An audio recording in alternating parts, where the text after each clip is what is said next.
আল্লাহ পাক রব্বুল আলামিন যখন মানুষদেরকে সৃষ্টি করবেন তখন ফেরেশতাদেরকে বললেন, ফেরেশতারা, আমি দুনিয়াতে একটা গোষ্ঠী, একটা জাতি, একটা প্রতিনিধি দল তৈরি করতে যাচ্ছি, সৃষ্টি করতে যাচ্ছি।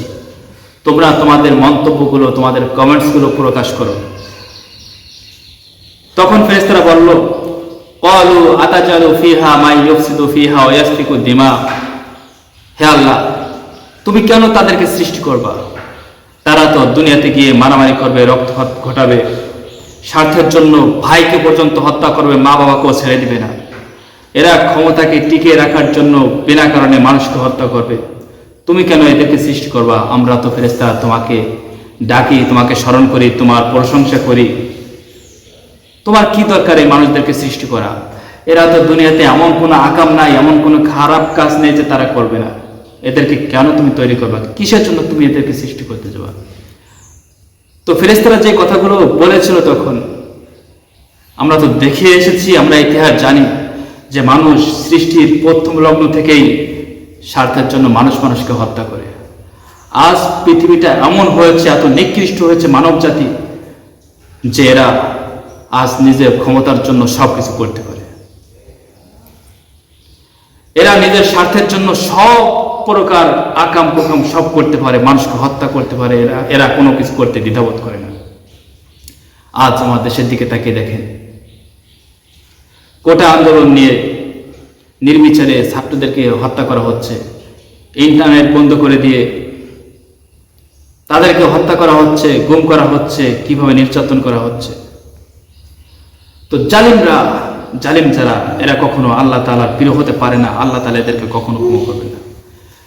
জালিমের পতন সবসময় হয়েছে, পতন হবেই হবে।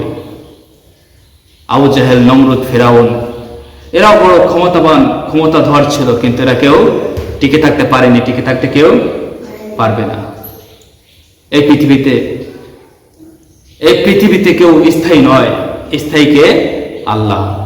স্থায়ী আল্লাহ, তিনি ছাড়া কেউ স্থায়ী নয়। কেউ যদি চিন্তা করে যে আমার বিরুদ্ধে যে দাঁড়িয়ে যাবে তাকে আমি হত্যা করব, আপনি হয়তো তাকে হত্যা করতে পারবেন। তাকে হত্যা করে আপনার বিরোধী কথা বলার কারণে আপনি অন্যায় করেন, আপনার বিরোধিতা করার কারণে আপনি তাকে ফাঁসিতে ঝুলাতে পারেন, তাকে গুলি করে হত্যা করতে পারেন। সে শহীদ হয়ে যাবে, আল্লাহ তাআলার কাছে সে বিনা হিসেবে জান্নাত পেয়ে যাবে। আর আপনি একটা মানুষকে হত্যা করার কারণে আপনি কুফর হয়ে যাবেন, আপনি কাফের হয়ে যাবেন, আপনি জাহান্নামী হয়ে যাবেন। যারা ওটা আন্দোলনে জীবন দান করলো তারা তো শহীদ হয়েছে, আর যারা হত্যা করলো তারা কাফের হয়ে গিয়েছে, তারা জাহান্নামী হয়ে যাবে। তাদেরকে জাহান্নাম থেকে কেউ উদ্ধার করতে পারবে না। প্রশাসন, ক্ষমতাবান মন্ত্রী, নেত্রী, তারা কেউ তাদেরকে ক্ষমা করাতে পারবে না, একমাত্র আল্লাহ যদি দয়া করে। আর আল্লাহ তো জালেমকে কখনো দয়া করবেন না, কারণ যারা মানুষের পরে, আল্লাহর সৃষ্টি জীবের পরে দয়া না করে তারা কখনো আল্লাহর দয়া পাবে না। মানুষ এত নিকৃষ্ট। ফেরেশতারা যে কথাগুলো বলেছিল ঠিকই তাই। আজ দেখি দেশের এদিকে ওদিকে তাকিয়ে সন্তান মাকে হত্যা করে, সন্তান বাবাকে হত্যা করে, ভাইকে হত্যা করে, ভাই ভাইকে হত্যা করে। কি অবস্থা! একটা মানুষের গোস্ত টুকরা টুকরা করে কেটে নদীতে ফেলে দেয়, আগুনে পুড়িয়ে দেয়। কি একটা অবস্থা! তা মানুষ এতটা অধঃপতন হয়েছে ফেরেশতারা জন্যই বলেছিল। তবু আল্লাহ তাআলা আমাদের কখনই বলেছিলেন, ইন্নী আ'লামু মা লা তা'লামুন, হে ফেরেশতারা, আমি যা জানি তা তোমরা জানো না। আমার এই বান্দারা আমাকে অনেক ভালোবাসবে, অনেক মহব্বত করবে। সীমিত কিছু তো জানোয়ার থাকবেই, কিছু জানোয়ার অবশ্যই থাকবে, কিন্তু মানুষ তো মানুষই। এরা যদি জীবনের শেষ বয়সে এসে আমি আল্লাহ তাআলার কাছে মাপ চাই, আমি আল্লাহ তাআলা ওদের জীবনের গুনাহগুলো মাফ করে দেব। কিন্তু যেগুলো জানোয়ার মানুষের গোস্ত পর্যন্ত খায়, মানুষের রক্ত পেপাসু জানোয়াররা, এরা কখনো হিদায়াত প্রাপ্ত হবে না।